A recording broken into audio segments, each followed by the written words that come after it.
Welcome back to Neuroconversant Leadership, where we talk about how to connect with people who think, work, and see the world differently. I'm Jeremy Dorn, and I've spent my life figuring out why communication goes wrong and what we can do about it. I'm passionate about helping people communicate, especially across differences in neurocognitive habits and types. Today with us, we have a special guest, Anjan Kasi. Anjan, welcome. Welcome. Thank you, Jeremy. It is great to have you here. Can you let everybody know a little bit about what it is that you do? Yes, absolutely. Uh, I am CEO of VisionX, a leadership training one. Basically, what I do is I work with IT managers and supervisors who have early career talent, which are called Gen Z, and make sure I turn their early career talent into trusted, self led performers who can deliver without managers having to spend time hand holding, chasing them, and micromanaging them. So, how much of that is specific to Gen Z versus any other generation that would be in a similar, when they're in a similar position? Great question. Gen Z, as you know, the social media and so many other platforms have been hyping about, have been talking about Gen Z. The reality is Gen Z is probably the first generation that has that is very well known to question stereotypes, to question the conventional norms we know at the workplace, and that's a good thing because we need somebody who can break the norms and bring in something new and genuine thinking. So Gen Z is that kind of a generation, and naturally, managers are feeling that frustration, feeling that burnout. Like, how do I work with this generation? Which is very different, unlike other generations that they have seen. And how much of it is that most managers don't really like being questioned? It sounds like Gen Z is going to question them more than most people would. I don't imagine that goes over all that well. Absolutely. I mean, surveys, show like at least about 62% of managers. This is based on, I think, Kahoot, which did the 2025 employment survey, and they found that 62% of managers in United States have a problem working with Gen Z, which means they have challenges. They know that they're incredibly talented. That's why they even brought them to their team, right? But it's very difficult to work with them. And on the other side, it's almost like 45% of Gen Zers who are saying, like, I don't know how do I make sure I make my presence visible to these managers. Like, they keep giving me instructions and things like that, but I still don't quite get. And so that's where there's a big disconnect happening. And right now, if you see the total percentage of workforce of Gen Z in United States is alone about 18%. So it's going to slowly come down to slowly increase down to 25%. So which means there's a substantial increase. And obviously, as the old generation retires, the new ones are the one who are going to come in place. So which means the challenges are real. And to be precise, I think I was reading at some article that was saying close to about 10 hours every week managers are spending time just to make sure their expectations are being conveyed to Gen Z and they're able to perform with the productivity expectations they have. So that's how the situation is. So, are Gen Z more likely to want to know why they're doing a thing? Is that the crux of the difference? Yes. See, what happens is, let's say you bring in new talent. They're very talented, they're capable. What usually happens is companies focus on onboarding them, giving them a picture of what the company does and all those things. Very good, all those are required. But here's the problem: this generation grew up in a environment of social media, constant validation, constant information.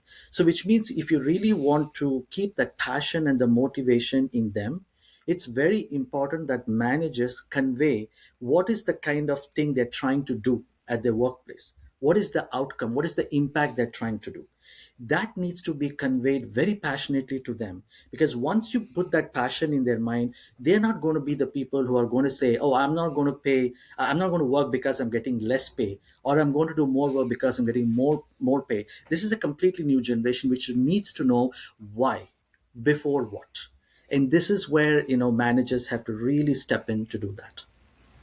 It's interesting. I've always said that there's more similarity between generations than differences. And there are definitely tendencies in my mind for different generations. But each generation is so variable. And one thing I often talk about is trying not to make assumptions. And I think when people make assumptions about generations, it can make them treat everyone in a stereotypical way, which may not be right for that one person who happens to be Gen Z.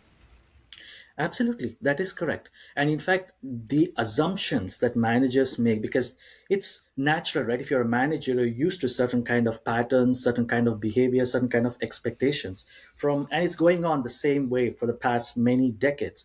So when you go with that mindset, you hardly expect surprises, even in that basic things. And this generation is constantly bringing that change in them, and that's what is making them say, okay, I assumed that they will work certain way, but it's not happening that way. So tell me a little bit more what you do. Do you coach managers to help them be able to interact with Gen Z better? So I bridge the gap. So Gen Z, have certain expectations and understanding of how workplace should be, and managers have certain ways. So what I do is I bridge that gap, because when you bridge that gap, it's like a common language between them. So not only managers see increased productivity and see more of gains that they can get from Gen Z. At the same time, Gen Z also see that they have a visibility, they have a path to make themselves adding more value to the workplace. Got it. So part of it is they want to feel seen and heard, which is common with everyone. And part of it is they want to know a path forward. Exactly. Great. One thing that we talk about very often, again, are assumptions. And it's hard to assemble a cognitively diverse team because you tend to gravitate towards people who think the way you do. It just feels more comfortable. The big benefit of having a diverse team is that you're going to get challenged more. And when you get challenged more, it helps avoid mistakes, but it also helps generate much more creative and better ideas.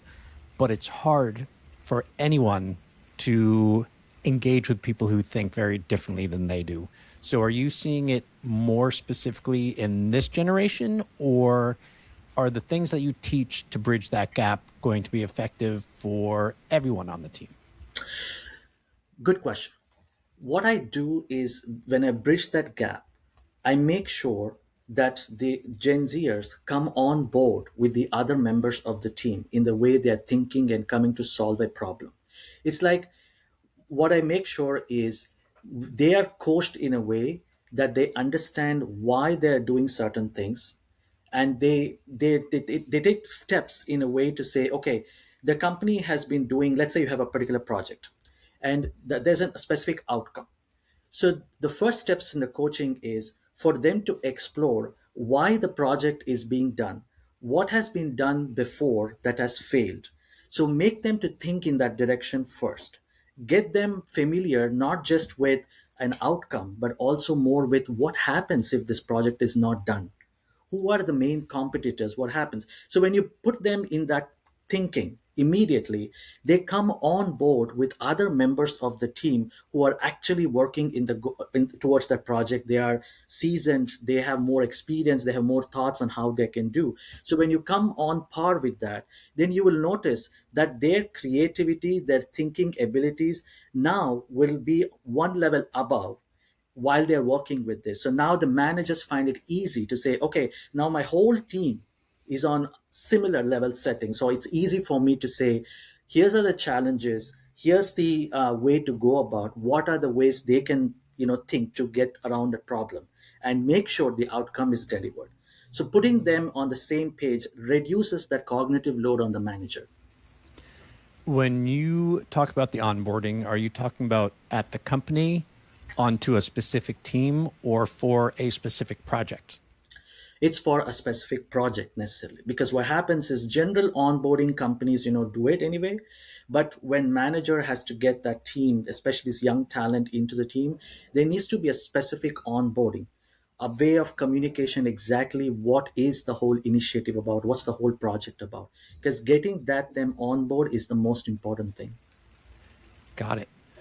If there are people listening who are managers and are managing Gen Z, what is one piece of advice you can give them to help make that easier? If you're a manager and you have challenges working with Gen Z, the first thing is know that you have got incredible talented people on your team.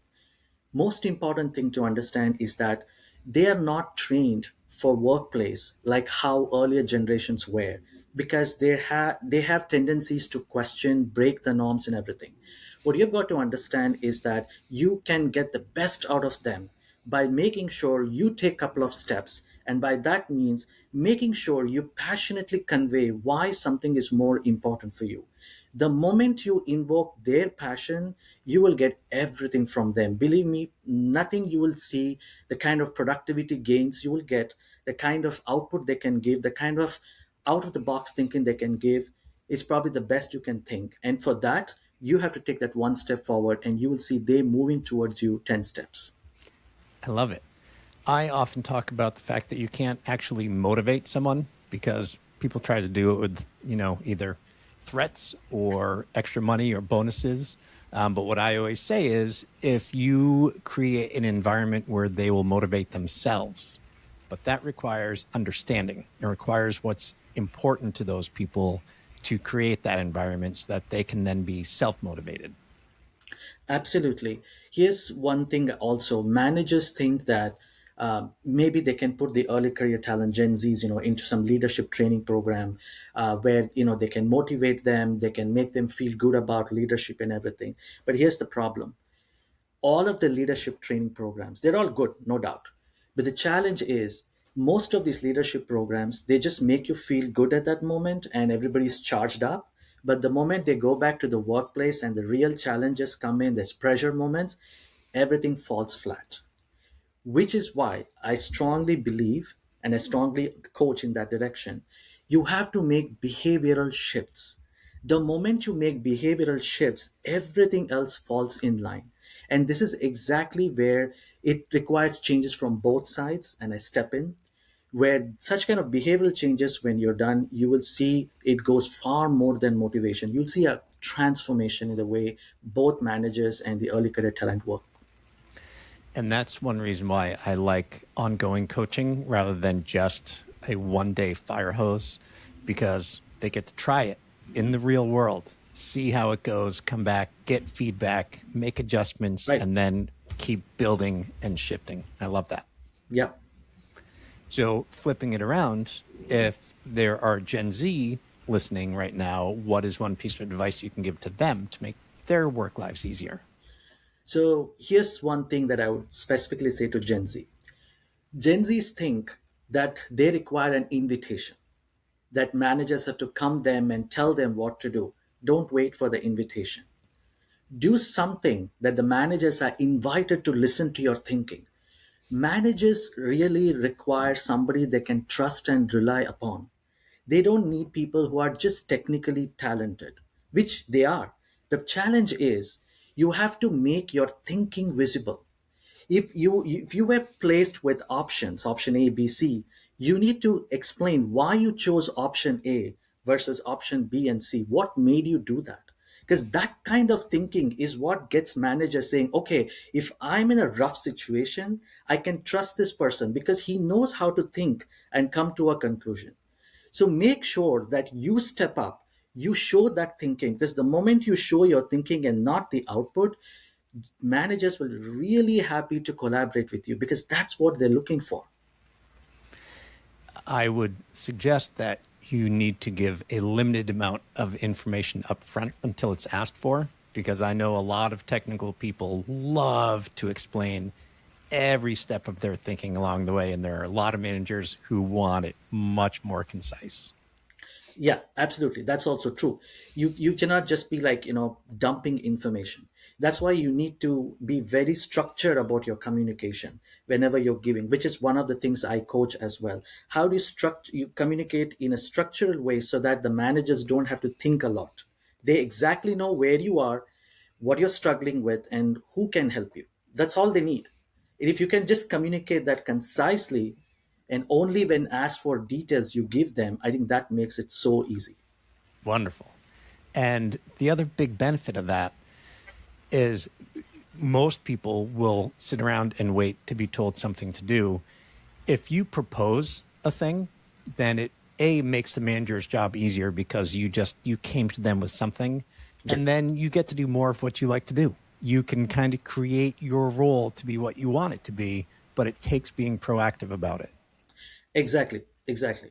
And because Gen Z love being very specific, so this is exactly their forte. So this is exactly where they have to make themselves more visible and things like that. Making sure you raise things that are relevant, concerns or anything like that. Make it relevant, bring it to the attention so people know, managers know, hey, this is what this person is thinking about and it's valid. So those kind of things, when you take that, it exhibits self-leadership, ownership, which is what managers love to see. Just, I suggest paying attention and knowing when they're not receptive to it, just being careful about how hard you push. Yep, that is also true. That's why you it takes that working relationship to be there, like that bridge where you know where you have to push yourself and where you have to pull back. Love it. What is a question I haven't thought of that would have made this an even better conversation? What are a couple of things um, managers can start changing in their workplace right from today if they have to work with early career talent, the Gen Z? What is that Gr- one habit they can change? Great. That's my question then. Okay, the most important habit, you have to make sure that you convey why something is important for you. Whatever the project or initiative is, why is that important for you? What happens if it is not done? What is the exact role you are playing in this whole ecosystem? What happens if you are not there and someone else is there? That kind of why aspect is very critical, because most people, most managers, what they say is, okay, here you go, here are 10 tasks completed, a project is done. But that's not the way. You have to really be passionate about conveying the outcome, why it matters. And that's when you will change from compliance orientation to outcome orientation. And you will see a tremendous difference right from day one. I love it. And I would contend that probably works with people outside of Gen Z as well, but I'm sure it's more, even more so with them. Absolutely. Perfect. Well, we're going to need to start wrapping up. But if you can let everyone know how they can learn more about you, find you, and reach out. Absolutely. You can reach me on LinkedIn. I'll be sharing that with you, Jeremy. And people can shop me on LinkedIn. I constantly post updates about how managers can, change things, how Gen Z can change their things and bridge this gap. I keep posting those updates. And my TEDx talk is also available. It's inching towards 270,000 views. So and that's really the reason why, not just about views, the reason I even bring about this TEDx is because that talk really is meant for Gen Z. It's meant for how in the workplace, when emotions overrun you, how you can make sure you can make wise choices. So the talk is centered around that. So I'd love you to watch that and give me your feedback, your insights, and maybe you can learn something from that. So yeah, so I'll be sharing those links, and definitely you can be in touch with me on that. Excellent. I will put them in the show notes. And Thank you, then Jeremy. finally, what is one piece of communication advice you think everyone can benefit from? Always be open and don't make assumptions. The person you're conversing with may have something that they're coming with, certain background they're coming with as to why they're telling you something. So be open, listen, understand, and then react or respond based on that. And the response should usually be a question. Yeah, That's what perfectly. The more questions you ask, you get the other person to speak. yeah, which is great for an introverted person like me. I can have a whole conversation saying very few things because I asked the right questions. Thank you, Jeremy. That's awesome. Yeah. All right, Anjan, this has been fantastic. Thank you so much for joining us. Thank you, Jeremy. Thank you for this opportunity.